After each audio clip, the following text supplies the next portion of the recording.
Hey, Canzano here. Thanks for watching this video. Make sure you're subscribed to this YouTube channel if you want to see all videos and don't miss anything. Make sure you are subscribed. All right, let's start with what this video was supposed to be about. This was the video that I had on my calendar to pick my Civil War winner. I know we're sitting here in October, but this was the video that I was going to dedicate towards saying definitively, here is the best team in the state of Oregon. You can pick fill in the blank, and here's the reasons why, fill in the blank. Except I'm looking up at the Ducks and the Beavers right now, and I feel like I'm less qualified at this point of the season than in any other year to declare a winner. Ducks, on one hand, let's start with them. We just don't know what this team's going to do on a week-to-week basis, how they're going to perform. What we do know is their defense stinks. This is the 117th rated defense in college football. It's not good. It hasn't stopped anybody. They haven't won a conference game because of that. And even though you look at the Ducks and you say, look, they played Colorado and Washington State and Washington, and those might be the three best teams in the Pac-12, I still have no confidence in this team to stop anybody. They go to Berkeley, where they take on a Cal team that has an even worse defense, the 128th ranked defense in college football. But I just don't have any faith in Oregon, and it's bothered me this week. We saw the comments last week after the Washington loss from Cameron Hunt, leading into the bye week, about 30 to 40% of the locker room not being on board with Mark Helfrich and not caring if the team wins or loses. And then Helfrich does the ESPN interview and didn't exude confidence or leadership, didn't give me anything to really give me traction going into this bye week.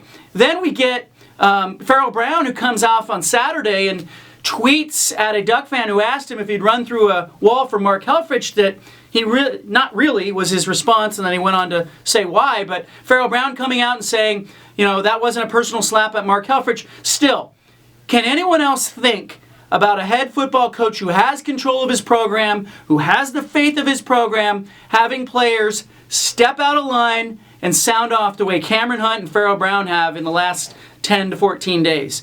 I can't think about it. I couldn't see it happening under Mike Bellotti. I couldn't see it happening under Chip Kelly. And it worries me about Mark Helfrich. And I have reasonable doubt that Helfrich can fix this. In Helfrich's corner is the idea that Oregon is coming off a bye week and is playing a really bad defensive team and should be able to score points. And here's the thing. I think Mark Helfrich, if he's going to save his job and resurrect this season and have some momentum and hope going into the last month of the season, I think Mark Helfrich has to win at Cal on Friday. Has to win, must-win game. Don't feel like I'm over the top with that. Don't feel like it's hyperbole.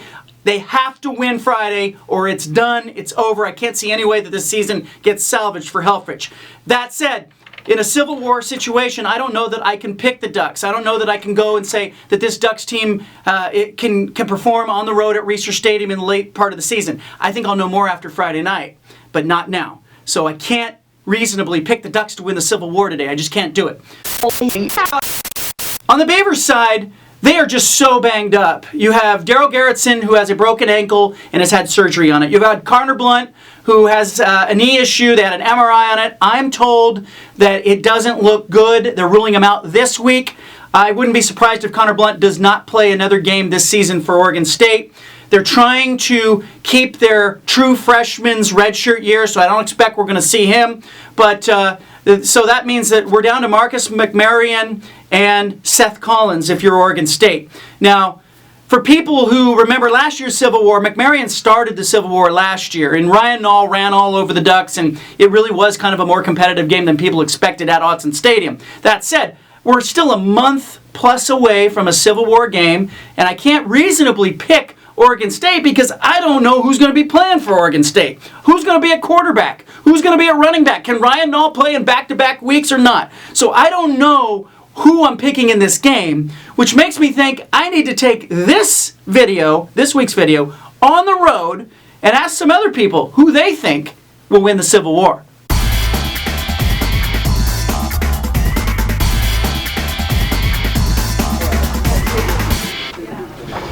Let's see what the great Lars Larson thinks. Who do you like in the big November matchup? John, I got to tell you something. I think the teams have been battling hard, for close to a year, and obviously both teams have their deficits because one team is run by a real crook who's cheating all the time, and then the other team is run by a guy who has rude and crude comments. But, the fact is, I think he can still get it all done. He just has to get it across the finish line. We're talking about football. You're talking politics. Football? Yeah. Like Civil War. Civil War? Ducks, Beavers. I got to go with ducks. I'm a duck, John. I'm a dropout duck, but I am a duck. That's funny. You're claiming it now. I am. All right. I claim it. And in the election? In the election, it's going to be Donald Trump.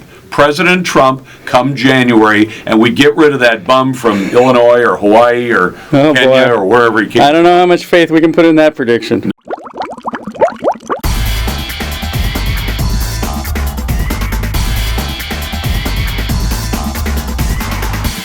Who do you like in November?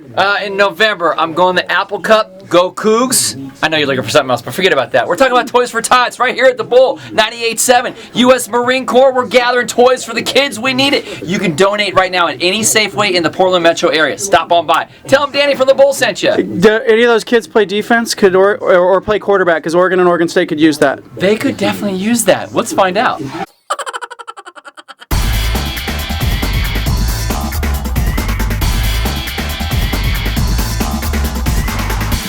Who do you guys like in November? Baseball? This burrito. Football. What are you talking about? Who do you like in November? I'm taking Cubs all the way. They suck, but... The big matchup.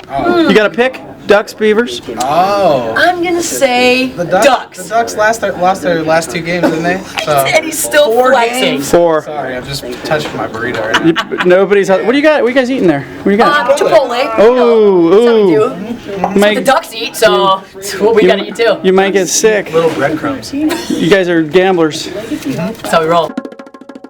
All right, so there you have it. If you need a burrito or a pick for the president or a little holiday charity advice, I can provide all of that today. But what I can't give you is a pick for the Civil War because I want to see Oregon play Cal on Friday night. What do they have left in the tank? Are these guys going to show up? I think we find out on Friday night against the Cal Bears. And if you're an Oregon State fan, I don't know who's left standing. And if I'm Gary Anderson, I'm awfully tempted in this game against Washington on the road. Chris Peterson and the Huskies coming off lots of rest. I'm awfully tempted to give Ryan Nall some rest himself and try to game for games that you actually have a chance to win. I don't think Oregon State can beat Washington, not 100 out of 100 times playing in Seattle. All right, make sure you're subscribed to these videos. I will continue to bring you a behind-the-scenes look at things, and I'll see you next week.